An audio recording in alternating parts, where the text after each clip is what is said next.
बिस्मिल्लाहिर्रहमानिर्रहीम। अस्सलाम वालेकुम मोअज़्ज़िज़ नाज़रीन। थकावट की वजह से 20 रकात तरावी पढ़ना मुश्किल हो तो क्या तरावी के 8 रकात पढ़ सकते हैं?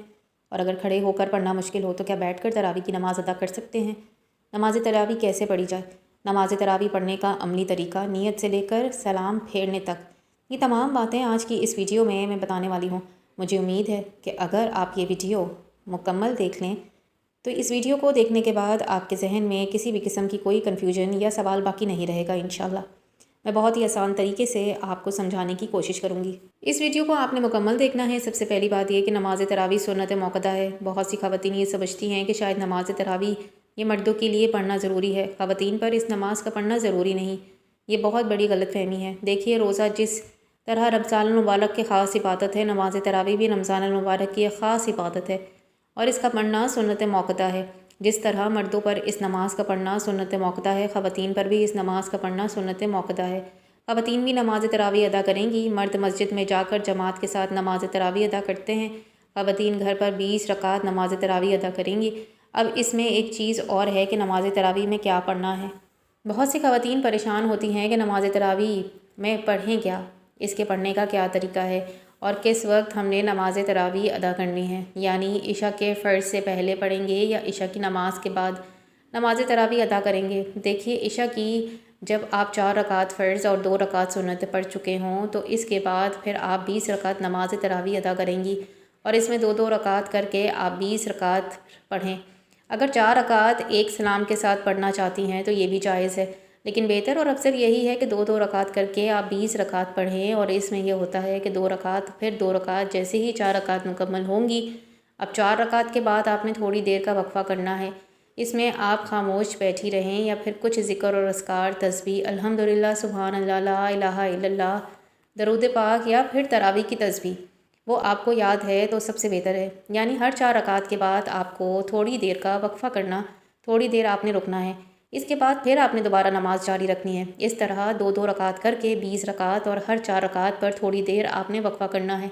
इसमें एक और चीज़ है कि बहुत सी ख़वातीन परेशान होती हैं कि हमने पढ़ना क्या है, कौन सी सूरतें पढ़नी हैं, इसमें क्या कुछ पढ़ा जाता है। मेरी प्यारी इस्लामी बहनों, बिल्कुल आसान तरीका है। जो भी आपको कुरान मजीद का हिस्सा याद है, जो आपको कुरान मजीद की सूरतें याद हैं, वो आप नमाज तरावी में तरतीब के साथ तिलावत करेंगी। फ़र्ज़ करें आपको कुरान मजीद की आखिरी 10 सूरतें याद हैं तो आप हर रकात में एक सूरत तिलावत करेंगी। इस तरह आपने 10 रकात नमाज तरावी मुकम्मल हो जाएगी तो 10 सूरतें भी मुकम्मल हो जाएंगी। फिर दोबारा से शुरू कर लें 10 सूरतें, इसी तरह फिर दोबारा 10 रकात भी मुकम्मल हो जाएगी और 10 सूरतें भी मुकम्मल हो जाएंगी। और इस तरह आपने 20 रकात मुकम्मल हो गई। अगर आपको 10 सूरतें याद नहीं, 4 कुल याद हैं, तो आप हर रकात में सूरह फातिहा के बाद एक कुल करके 4 कुल 4 रकात में पढ़ें। 4 रकात मुकम्मल हो जाएंगी और 4 सूरतें भी मुकम्मल हो जाएंगी। इस तरह 4-4 रकात के 20 रकात अदा करें। फ़र्ज़ करें कि अगर आपको एक ही सूरत याद है, यानी कोई ऐसी इस्लामी बहन जो कहती है कि मुझे चारों कुल भी नहीं आते, सिर्फ़ एक सूरह इखलास, कुल हुवल्लाहु अहद, ये सूरत याद है, तो तब भी आप ये सूरत तिलावत कर सकती हैं हर रकात में। यानी 20 रकात में हैं तो 20 रकातों में आपने ये सूरत तिलावत कर लें, आपकी नमाज हो जाएगी इंशाल्लाह। सूरह फातिहा के बाद आप सूरह इखलास पढ़ लें। इसी तरह आपने 20 रकत मुकम्मल करनी है। इसमें यहाँ आपको ये भी बताती चलूँ कि नीयत कैसे करनी है। नीयत ये ज़रूरी है। अमाल का दारोमदार नीयतों पर है। बहुत से लोग परेशान होते हैं कि नीयत तो हमें करनी ही नहीं आती। देखिए, नीयत क्या है? नीयत दरअसल दिल का पुख्ता इरादा है। ज़बान से अल्फाज़ अदा करके नीयत करना ये कोई ज़रूरी नहीं। नीयत करना चाहते हैं तो नीयत करें कि मैंने 2 रकात नमाज तरावी की नीयत की, अल्लाह ताला के वास्ते मुँह मेरा काबा शरीफ की तरफ। ये 20 रकात की एक साथ भी नीयत कर सकते हैं। नीयत में से 20 रकात नमाज तरावी की अल्लाह ताला के वास्ते, मेरा मुँह काबा अल्लाह की तरफ, दिल ही में इरादा कर लें, बस इतना ही काफ़ी है।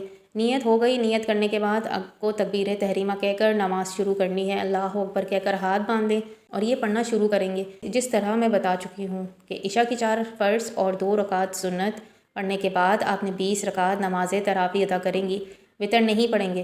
पहले हमने तकबीर तहरीमा कहकर नमाज शुरू की। अब यहाँ पर सबसे पहले हमने सना पढ़नी है, सुबहानक अल्लाहुम्मा व बिहम्दी, मुकम्मल सना। इसके बाद फिर औज़ु बिल्लाहि मिनश शैतानिर रजीम और बिस्मिल्लाहिर रहमानिर रहीम, और इसके बाद सूरह फातिहा पढ़ेंगे। इसके बाद फिर आपको कोई सूरत मिला लें, जो भी आपको सूरतें याद हों, इनमें से एक सूरत आप तिलावत कर लें तरतीब के साथ। यानी जो रकात आप पहले पढ़ रहे हो इसमें पहली सूरत, अगली रकात में इससे अगली सूरत। मिसाल के तौर पर आपने पहली रकात में कुल औज़ु रब्बिल फलक पढ़ी तो दूसरी रकात में कुल औज़ु रब्बिन नास ही पढ़ेंगे।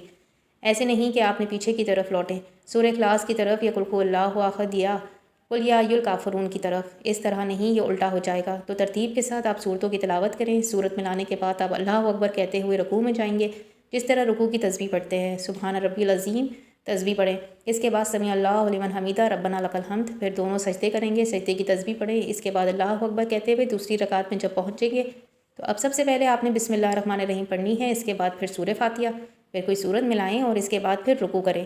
رکوع سے کھڑے ہوں گے تو سمیع اللہ لمن حمیدہ، اس کے بعد دونوں سجدے کریں، سجدے کی تسبیح، ذکر اور اذکار وغیرہ جس طرح پڑھتے ہیں باقی نماز میں اسی طرح۔ اس کے بعد پھر قیام میں بیٹھیں گے اور اتحیات، درود شریف اور دعا پڑھ کر دائیں اور بائیں سلام پھیریں گے۔ اس طریقے سے آپ نے 2 رکعت کے 20 رکعت نماز تراویح ادا کرنی ہے، یعنی صرف نماز تراویح کی نیت کریں گے۔ باقی نماز جس طرح ہم 2 رکعت نماز ادا کرتے ہیں اسی طرح 2 رکعت کر کے آپ 20 رکعت نماز تراویح ادا کریں گی، اور ہر 4 رکعت پر تھوڑی دیر کا وقفہ کرنا ہے۔ یہ نماز تراویح کا طریقہ ہے۔ اب ہم نماز وتر ادا کریں گے۔ اگر آپ تہجد پڑھنا چاہتے ہیں تو تہجد کے بعد پھر جب تہجد میں اٹھیں سحری کے وقت تہجد پڑھیں، اس کے بعد پھر آپ نماز وتر ادا کر لیں۔ اگر اسی وقت پڑھنا چاہتے ہیں تو اسی وقت میں بھی آپ پڑھ سکتے ہیں۔ ناظرین، تھکاوٹ کی وجہ سے 20 رکعت تراویح پڑھنا مشکل ہو تو کیا تراویح کی 8 رکعت پڑھ سکتے ہیں؟ ناظرین، 20 رکعت تراویح سنت موقدہ ہے، اور سنت موقدہ کو بلا وجہ چھوڑنا یہ قابل ملامت ہے۔ ایسے شخص اگر بہت زیادہ تھکاوٹ میں ہے یا کوئی مسئلہ ہے یا طبیعت خراب ہے تو پھر تراویح چھوڑی بھی جا سکتی ہے۔ بہتر یہی ہے کہ بالکل نہ چھوڑیں، کچھ نہ کچھ تو پڑھ ہی لیں۔ تو اس میں 4 بھی پڑھیں، 8 بھی پڑھیں، 12 بھی پڑھیں، 16 بھی پڑھیں۔ 8 کی اعداد کی کوئی خاصیت نہیں ہے۔ یہ جو بخاری کی حدیث ہے کہ نبی کریم صلی اللہ علیہ وآلہ وسلم رمضان میں 8 سے زیادہ نہیں پڑھتے تھے، اس کا تراویح سے کوئی تعلق نہیں ہے۔ جمع علماء کے نزدیک بالکل چاروں اماموں کے نزدیک ان کے جو فتوے ہیں اس سے پتہ چلتا ہے کہ اس کا تراویح سے کوئی تعلق نہیں ہے۔ تو اس میں 8 کی عدد کی کوئی خاصیت نہیں ہے تراویح میں۔ ہاں، سنت موقدہ ہے تو اس میں مشکل ہو رہی ہے یا کوئی واقعی تھکاوٹ ہے تو جتنی چاہے پڑھ لیں، اللہ جتنی توفیق دے، 8 پڑھ لیں، 4 پڑھ لیں، 6 پڑھ لیں، 12 پڑھ لیں، لیکن جتنی زیادہ پڑھیں گے اتنا زیادہ ثواب ملے گا۔ لیکن نارملی 20 رکعت کا معمول بنانا چاہیے۔ اچھا، یہ 8 رکعت تراویح بھی آپ کے لیے کھڑے ہو کر پڑھنا مشکل ہو رہا ہے تو بیٹھ کر بھی پڑھی جا سکتی ہے۔ تھکاوٹ زیادہ ہے تو بیٹھ کر پڑھ لیں۔ آپ 20 پوری کر لیں لیکن بیٹھ کر لیں تو یہ بھی بہتر ہے۔ تو یہ نماز تراویح پڑھنے کا طریقہ ہے۔ امید ہے کہ آپ کو میری باتیں سمجھ آ گئی ہوں گی، اور اگر اس ویڈیو سے آپ کو کچھ سیکھنے کو ملا ہے تو کمنٹ کر کے ضرور بتائیں گا، ورنہ کم سے کم کمنٹ باکس میں اللہ تعالیٰ کے خوبصورت 99 ناموں میں سے ایک نام تو ضرور ٹائپ کرتے جائیے گا۔ ملتے ہیں نیکسٹ ویڈیو میں۔ اللہ حافظ۔